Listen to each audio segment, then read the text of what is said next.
थ' बिथाङा मा जाहोननि थाखाय आबसुनिफ्राय रिजाइन लानो गोनां जाखो,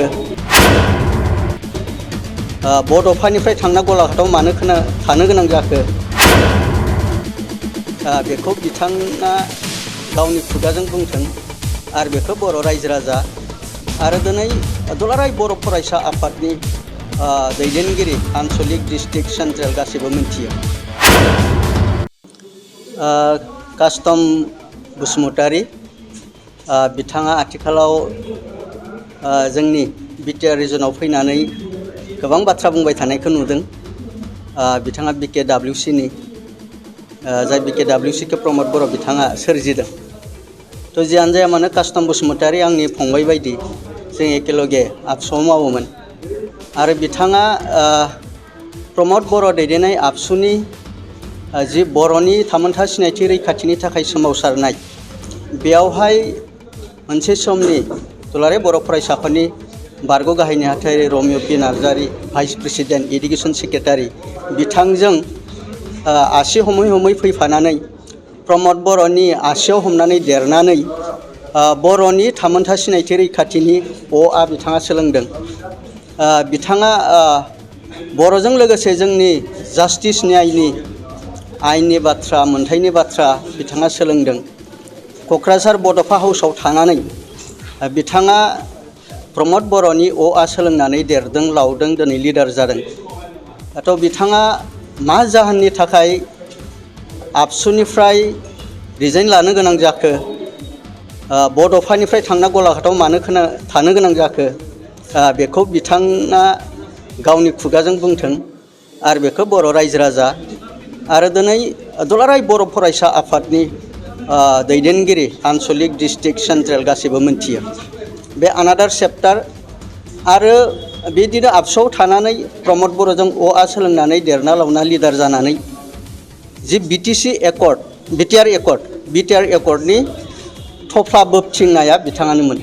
बड'फा हाउसआव थानानै जि दिल्लीनिफ्राय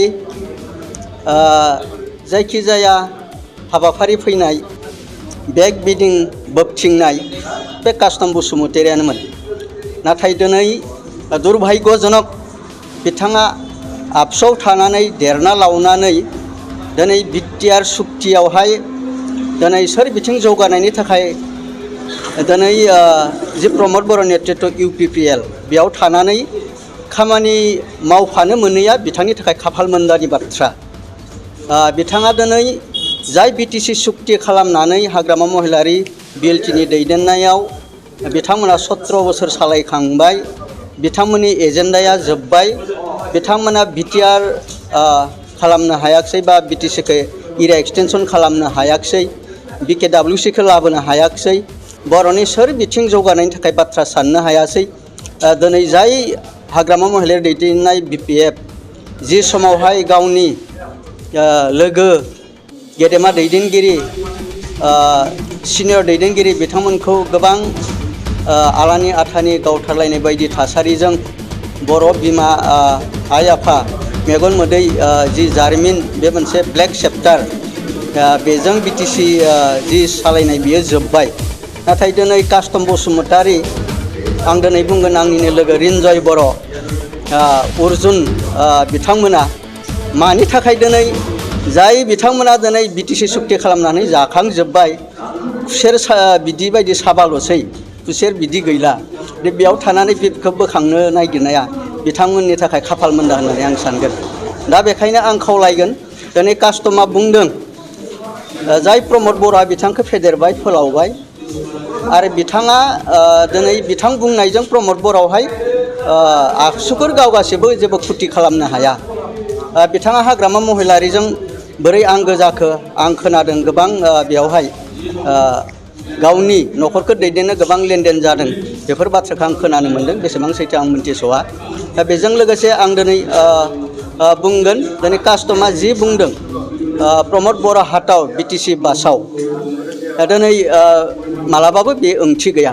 खारन बेवहाय कास्टम बसुमतारीया जाय गलाघाटआव थायो, BKWCआव थायो, बेखौ सोर सोरजिखो? प्रमद बर'आ सोरजिबाय। NDFBनि जि सागानगिरि दिनै BKWCनि सागानगिरि मेनेश्वर बसुमतारी, रन्जन दैमारी आदा बिथांमोन, गबिन्द सार बिथांमोन, प्रमद बर' बिथांमोन दिनै BKWCखौ सोरजिबाय, बिटिआरखौ सोरजिबाय। तो कास्टमा गावनि जितु बिथा BKWC सोरजिनाय बिनि हेंथा खालामनायनि कारना मा? मेनेश्वरजों BKWCआव थानानै बियो मानो खामानि मावनो हाया? दिनै बिटिसिआव फैनानै बिहा मा बिटि दङ? दा हाग्रामायाथ' बुंखाबाय नङा होमबा? फेरेंगा सारमोन बायदि सुक्तिकारिखौ बिथाङा माने बिडिसि होननानै बुङो। अब्ला कास्टमाबो दिनै बिडिसि जानानै हाग्रामाजों खिथु खिथु थाफाना मा लाब जागोन? दा बेखायनो आङो रायजो राजाखौ खावलायो, कास्टमा सोर बेखौ बयबो मिथिखागौ। आरो बियो दिनै BPFआव थांनानै हाबा BPFखौ बेसेबां बासायनो हागोन, बेसेबां गाबथानो हागोन बेखौ रायजो राजाया मिथियो। जों मिथिगौ दिनै बर' माहारिया जोंनि जि थामोनथा सिनायथि रैखाथिनि थाखाय जि जुजिनाय बेजों खारबाय थादों। जों बर' माहारिया जुजिनानै दिनै BC एकर्ड खालामदों, BTC एकर्ड खालामदों, दिनै BTR खालामदों। दा फैबाय थानाय समाव बे गासै एकर्डफोरा इमप्लिमेन्टेसन जानायनि उनाव आरो जों जुदि जोंनि थामोनथा सिनायथि रैखाथिनि थाखाय जे बड'लेण्ड जुदि नांगौब्ला बेनि थाखाय दिनै आबसु बायदि गोथार गेदेमा आफाद आरो बर' साहित्य सभा आफाद, बर'नि मेलेमजिबि राजनितिक दैदेनगिरि बिथांमोना डिसिसन लागोन। नाथाय दिनै बे कास्टम, रिन्जय, अर्जुन बिथांमोना हाग्रामाजों थांफा फैफा हांफ्ला सिफ्ला खालामनानै जेबो लाब गैया, बा खालामबाय थाबाबो बिथांमोना जेबो खुरथि खालामनो हानाय नङा। बेखायनो आं रायजो राजाखौ खावलायो, दिनै बे कास्टम, रिन्जय, अर्जुन बिथांमोननि बाथ्राखौ खोनासंनानै लाब गैलिया, हाग्रामा महिलारि बिथांनि बाथ्राखौ खोनासंनानै लाब गैलिया। जों दिनै बिटिआर सुक्तिनि उनावहाय दिनै जिखिनि दफाफोर मोनदों बेफोरखौ मोजाङै मावफुंनानै आरो जोङो साफ्रोमबो दिनै सोलोंथाइ गोनां इयुथ लाइमोनफोरखौ जोङो संस्थापन होनानै बर'नि ओनसोलनि आरो गुबुन गुबुन हारि माहारिखौ लानानै ओनसोलनि दाथायारि दिनै लामा दालां बिनिफ्राय समाजनिफ्राय लानानै सोलोंथाइ बिथिं, आबाद बिथिं, फालांगि बिथिं गासै बिथिङाव गोजोनै खामानि मावनायासो जोंनि थांखि आरो उद्देश्य। बेखायनो दिनै प्रमद बर' सागानगिरि बिथांमोननि दैदेननायाव दिनै NDBनियानो होन, UBPOनि दैदेनगिरि बिथांमोनानो होन, गासै जयै जि खामानि मावबाय थादों बिथांमोना ग्रोम ग्रोमै मैदेर बायदि थाबायलांनानै खामानि मावबाय थागोन। आरो BPFनि दैदेनगिरि कास्टमोन बायदिया दिनै माने बिथांमोना सैमाफोर बायदि जास्ट सोंबायल' थानो हागोन। बेखिनिखौनो बुंनानै आं फोजोबबाय। गोजोन्थों।